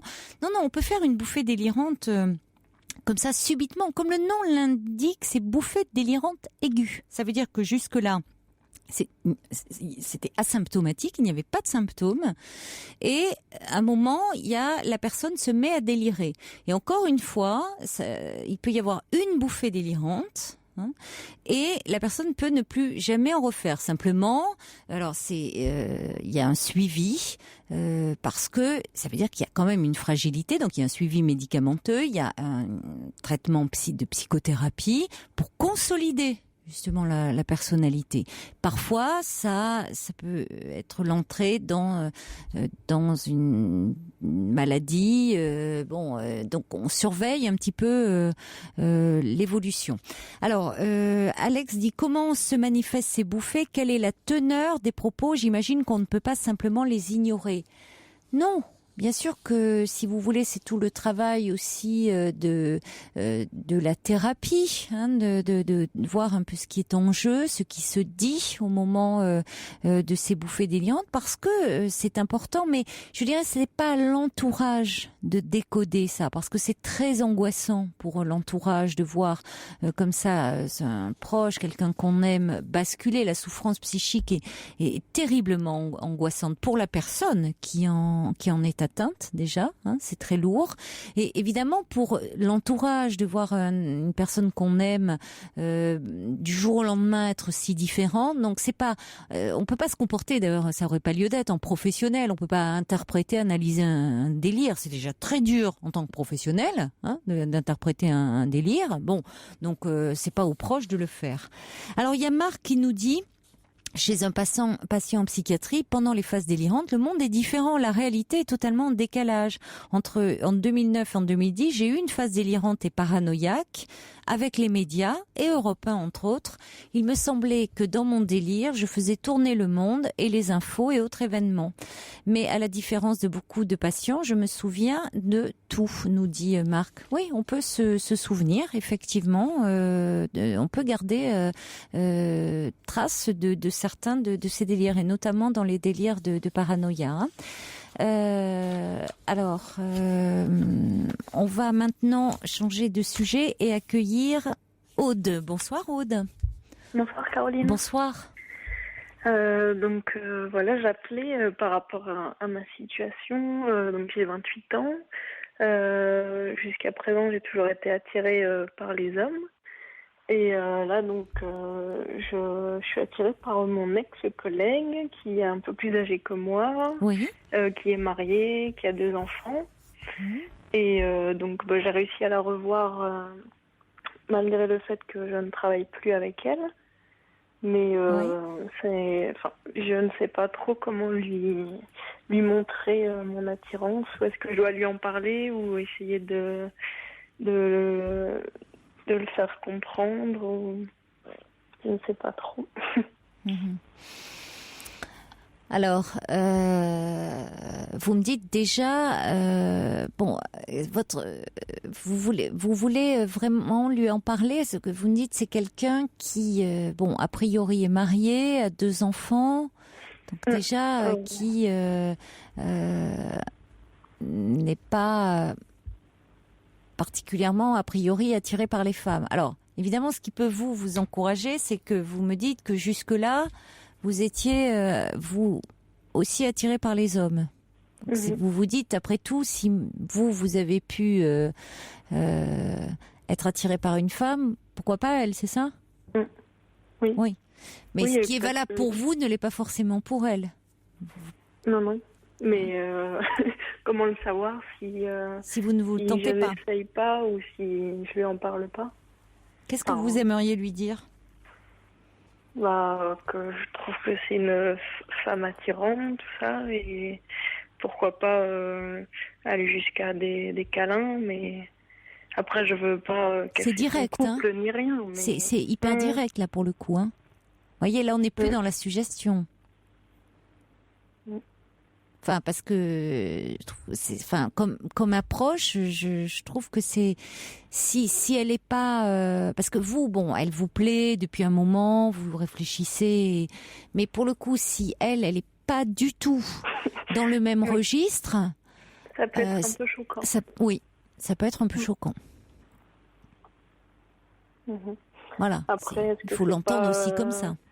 Est-ce que c'est pas l'image d'une femme que j'aimerais être ou à qui j'aimerais ressembler? Ça, j'essaie d'analyser aussi. C'est une question, oui.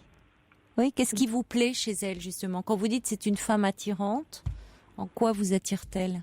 Justement, parce que qu'est-ce qui vous plaît plutôt son charme, mais après...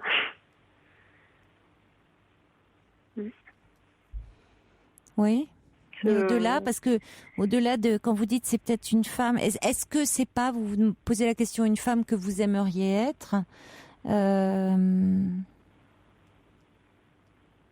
Donc, c'est-à-dire qu'est-ce qu'elle représente au-delà du charme? C'est-à-dire là on est dans l'aspect physique. Après, ça se contrôle pas trop. Je sais pas, j'ai cette attirance envers elle, mais je sais pas si tout peut être analysable. Non. Évidemment, l'attirance pour quelqu'un on ne sait pas pourquoi. Je suis d'accord avec vous. On ne sait pas pourquoi on est attiré par quelqu'un, pourquoi cette personne nous plaît. Mais ce qui est intéressant, c'est de savoir si finalement, vous qui jusque-là étiez attiré par des hommes, cette femme vous plaît, vous la trouvez attirante. Alors si c'est au point de vous imaginer faire des câlins avec elle, comme vous dites, c'est-à-dire donc vous avez du désir pour elle, vous imaginez faire l'amour avec elle? Oui. Oui. Ou aussi, c'est parce qu'elle représente quelque chose. La femme que vous aimeriez être, enfin, que vous pourriez être, que vous envisagez d'être, voyez, aussi au-delà, et on est, alors, en termes physiques, mais peut-être aussi autre chose, ce qu'elle incarne. C'est une femme, c'est une mère, c'est une épouse, elle est plus âgée que vous, je crois, un petit peu plus. Ah oui, 15 ans. Elle a 15 ans de plus. Bon, c'est pas rien. Vous voyez, c'est tout ça. C'est un modèle aussi. Oui. Et puis j'avais déjà un autre modèle auparavant. Enfin, plus une chanteuse, on va dire. C'était qui? J'étais fan de quelqu'un. Zazie. Ah oui.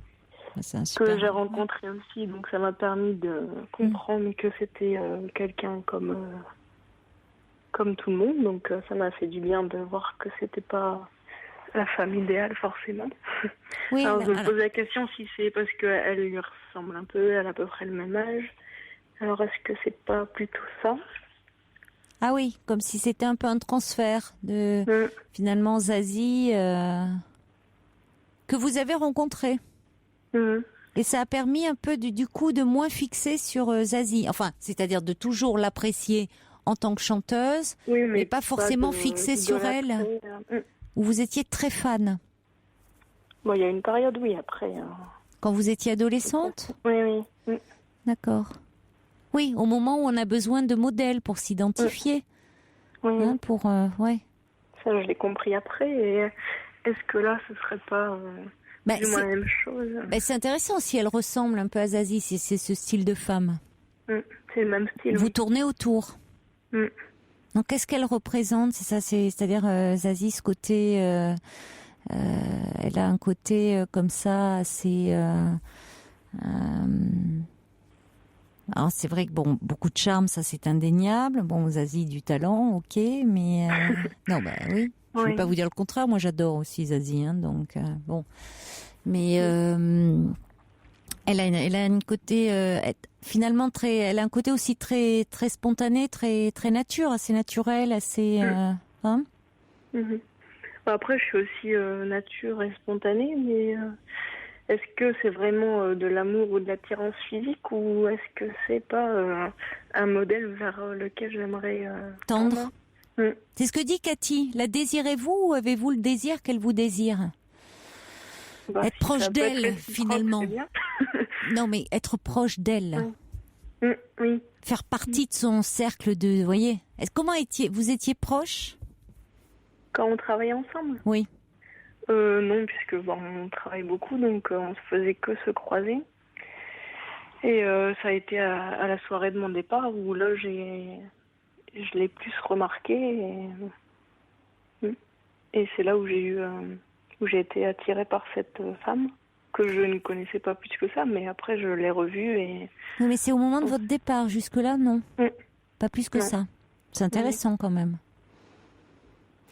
Parce que ça, vous voyez, ça m'éclaire. C'est au moment où, puisqu'elle fait plus partie de l'entreprise. C'est moi qui ai quitté. C'est vous qui avez quitté l'entreprise. Oui. C'est au moment où il n'y a plus trop de risques, hein, quand même. Oui. Aussi. Donc, oui, mais ça a un sens. Ça a un sens. C'est-à-dire que moi, ce que je comprends, c'est que rien ne se passe tant que vous êtes, tant que vous vous croisez. Alors, bien sûr que vous dites, ah oui, on travaillait beaucoup. Oui, mais enfin, il y a des entreprises où on travaille beaucoup. Ça n'empêche pas qu'il y ait des liaisons, qu'il y ait des histoires, ou en tout cas que vous essayez. C'est au moment du départ que vous fixez sur elle et que vous vous dites, tiens... Ah oui, avant, ça m'était pas du tout venu à l'esprit. Oui, mais au moment où presque... ça devient plus possible. Alors évidemment, on pourrait dire oui, là, du coup, si au contraire, ça peut devenir possible parce que il y a moins de dangers, vous êtes plus dans l'entreprise, donc c'est plus simple. On se voit davantage maintenant qu'on travaille plus ensemble aussi. Ah bon? Dans quel contexte? Puisque vous m'avez dit que vous n'étiez pas proche. Des sorties où vous êtes assez proche et à passer du temps, alors que quand on travaillait, on n'avait pas trop le temps de se poser, de discuter. Oui, donc vous faites quand même partie de son cercle d'amis. Oui, je la vois, j'ai encore vu la semaine dernière, on se revoit dans 2 semaines. Ah oui, c'est parce que c'était le contexte qui faisait que vous ne vous voyiez pas. Parce que moi, j'avais pas forcément d'attirance, donc j'ai pas cherché à la voir en dehors du travail. Non, mais je pensais que c'était quelqu'un que vous croisiez dans les couloirs, mais voyez, vous n'aviez pas que vous n'étiez pas liés, quoi. D'accord. Donc vous vous êtes liés depuis que vous êtes partis. Bon. Mais oui, si jamais c'était comme un modèle pour moi, ça évoquerait quoi? Un manque de quelque chose de... Qu'est-ce que ça pourrait représenter comme manque? Oui, je vous pose la question. C'est vous qui pouvez savoir quel manque, justement, vous pourriez avoir. Parce qu'adolescent, on a besoin de modèles. Bon, qu'est-ce qui fait qu'aujourd'hui, à 28 ans, normalement, à 28 ans, on a un peu moins de modèles comme ça pour s'identifier? On s'est construite. Quel manque dans votre vie actuellement, du côté féminin, du côté maternel, du côté qu'est-ce qui pourrait manquer? Déjà, je suis toujours célibataire. Après, je sais pas si. Et après, des relations un peu compliquées avec ma maman, mais. Est-ce que oui, c'est peut-être aussi ce côté maternel que je recherche, je sais pas. Comment elle vous paraît? Elle, est-ce qu'elle vous paraît un peu enveloppante, un peu comme ça, chaleureuse? Oui. C'est ça. Alors, est-ce que finalement être proche d'elle, c'est aussi, vous pouvez rechercher. Vous avez dit d'ailleurs, c'est le mot câlin, hein, pour chercher des câlins. Oui. Je pourrais être proche d'elle et enfin lui dire on pourrait faire des câlins. Oui. C'est pas la même chose que de dire oui, je désire cette femme. Bah, je m'imagine quand même avec elle dans des situations un peu plus érotiques. Équivoques. Bon. Est-ce que c'est vraiment... Est-ce que vous l'avez éprouvé pour d'autres femmes, ça? À ce point-là, non. Mais quand même. J'ai déjà été attirée par une ou deux femmes comme ça, mais sans suite, on va dire.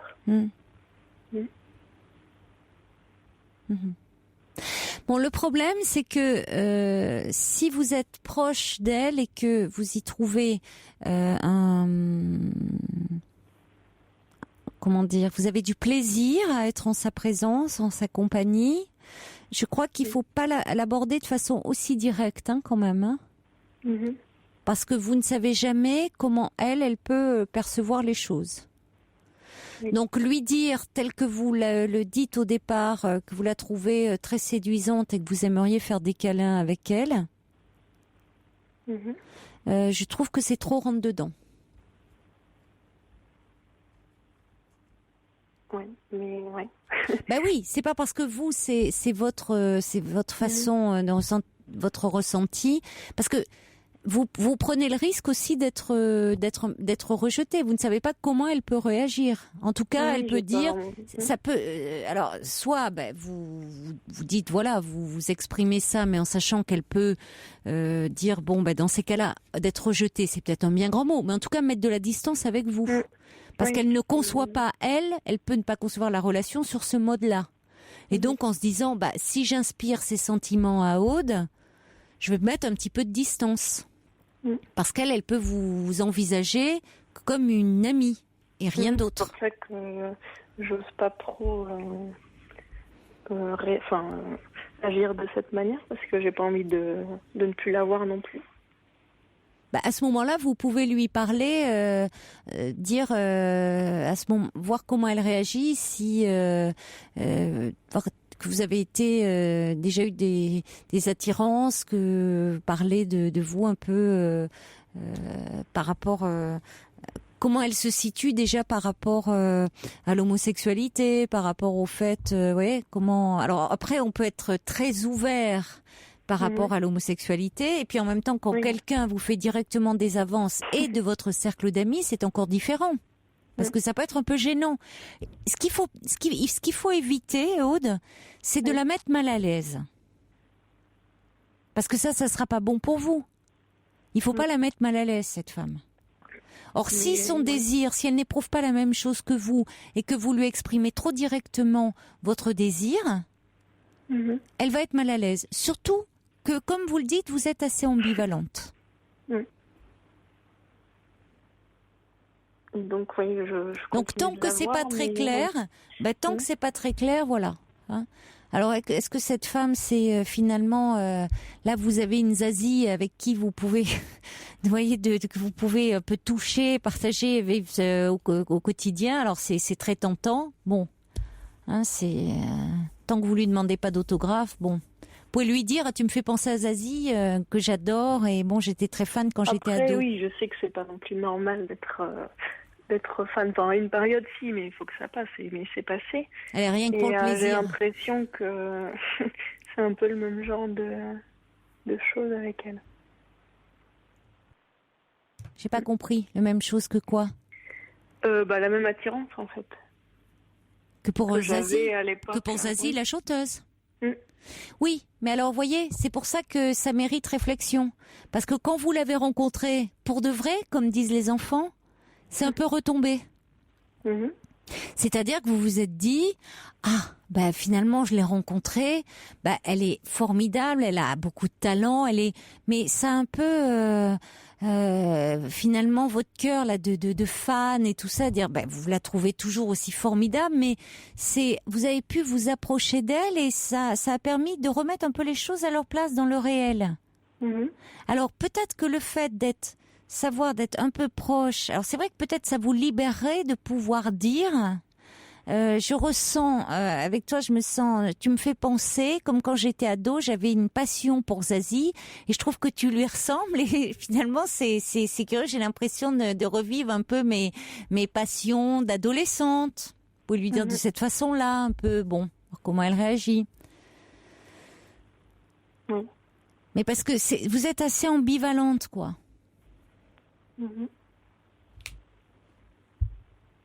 Non, je sais que ça vient certainement de moi, mais... Ah ben, de toute façon, oui, mais le but, c'est de ne pas créer de malaise chez elle. Hein. Voilà.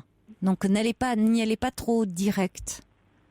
Il a bien trouvé, Fifi, là. Hein, ouais. C'est vrai que vous tournez un peu en rond, là. Alors, il y a Christelle qui dit ça serait peut-être bien de savoir quelles étaient les relations avec les hommes avant. Réfléchir là-dessus, les relations avec les hommes. Pourquoi? Qu'est-ce que cette femme creusait un petit peu? Mais bon, je crois que... plein de questions. Oui, mais c'est bien. mais je crois qu'il y a aussi ce qu'elle représente, le fait peut-être qu'elle est mère, qu'elle est... Vous voyez. Et moi, ce qui m'inspire quand même, c'est que vous ne la calculiez pas du tout. Non. Et c'est seulement au moment où elle est partie que là, il y a eu un déclic. Donc, ça a quand même un sens, ça. À un moment, vous mettiez des obstacles comme là, d'une certaine façon. Et puis, même en étant très direct, c'est une façon presque de prendre le risque de vous faire rejeter. Enfin, vous voyez, c'est... Bon. Donc, vous pouvez, après tout, avoir... Vous le dites, elle vous fait penser à... Voilà, Zazie, elle gardez cette partie-là. Je suis pas sûre qu'il faille parler de vos désirs comme ça.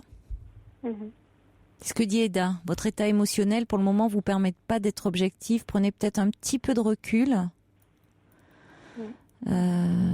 Après, quelqu'un dit, est-ce que vous n'avez pas juste besoin de tendresse, comme l'enfant avec sa mère? Et puis il y a Brigitte qui dit, a priori, peu de chances pour que ce soit réciproque. Êtes-vous prête à mettre votre amitié en danger? C'est la question. Voilà. Et donc, son mari est aussi absent toute la semaine. Et, oui, mais... j'avais aussi... l'impression qu'elle manquait de... Oui, mais ça, c'est vos impressions. Aude, quand on veut, on interprète tout à sa façon. Quand vous voyez, on fait après une fixation, quand on désire quelque chose, on croit, on interprète tout à sa façon. C'est pas parce que son mari est absent toute la semaine qu'elle est en manque de tendresse, et que, en tout cas, si elle est en manque de tendresse, cette tendresse, elle veut la partager avec vous. Oui. Voyez ? Attention à ça aussi. Voilà. D'accord. Merci Aude de votre appel. Beaucoup. Au revoir. Bonne soirée. Au revoir, vous aussi. Au revoir. Pour intervenir dans l'émission, appelez le 39 21 34 centimes la minute.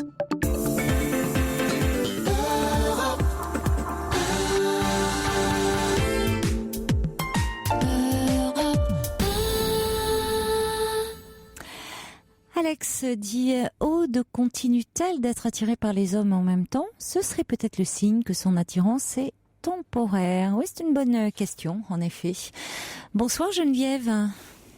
Bonsoir Caroline. Bonsoir Geneviève.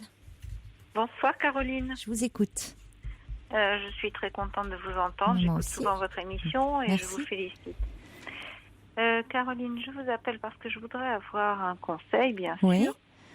Je vis avec un compagnon depuis 9 ans que j'adore. Oui. Et en qui j'avais entièrement confiance. Enfin, tout se passait très bien, merveilleusement bien, je dois dire. Vraiment des années magnifiques. Il y a 3 jours, 4 jours même,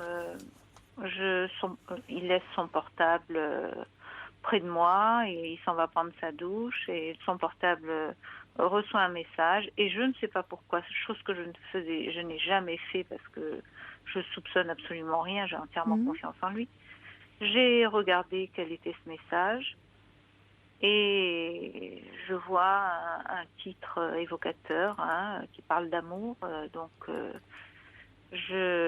évidemment, je rentre dedans, dans le message. Oui. Et puis alors là, je m'aperçois qu'il y a tout un échange de messages, aussi bien de lui, bien sûr, d'une femme, et des messages d'amour enflammés. Enfin, alors évidemment, je tombe de ma chaise. Et en fait, il s'agit d'une femme qu'il a aimée quand il était très jeune, et cette femme, n'a pas donné suite à leur relation. Elle est partie avec un autre homme. Et lui, il l'a toujours aimé. Il m'en avait parlé Oui. Au début, on s'est rencontrés, il m'avait parlé de ça. C'était son amour, son grand amour de jeunesse, comme on en a tous, quoi. Et il m'a fait quelques allusions, quelques fois, en me disant, j'ai toujours voulu savoir pourquoi elle m'avait laissée. J'ai toujours pas essayé de la rechercher, non, mais il l'a pas oublié, quoi. Oui. Mais bon, je vivais très bien avec ça, c'était tout, hein. Et là, je m'aperçois que il a retrouvé cette femme, et puis leur amour son amour pour elle est toujours aussi intense, et puis apparemment, elle répond à son amour, quoi. Alors, je lui en parle quand il descend de sa douche, je lui dis, je viens de dire ça, et sans aucune gêne ni rien, enfin pas comme quelqu'un qui a été pris en défaut, il me dit, ah oui, je comprends que ça te plaise pas, mais très calme, très très naturel, comme si rien n'était. Donc moi je m'effondre complètement, lui disant mais nulle part, dans aucun des messages j'ai pu lire, parce que je les ai parcourus rapidement quand même, donc j'ai pas tout lu, mais je n'ai jamais vu qui faisait allusion à une vie stable avec moi et ne pas vouloir remettre en cause tout ça. Et donc depuis, on a plusieurs conversations là-dessus. Moi, je passe d'un état de déprime complète où je pleure sans arrêt, puis après de colère, pas de colère contre lui parce que je l'aime, hein, mais peut-être un état plutôt méchant où je lui envoie des pics, et lui me dit, mais puisque je suis ici, si j'avais voulu partir avec elle, je l'aurais fait.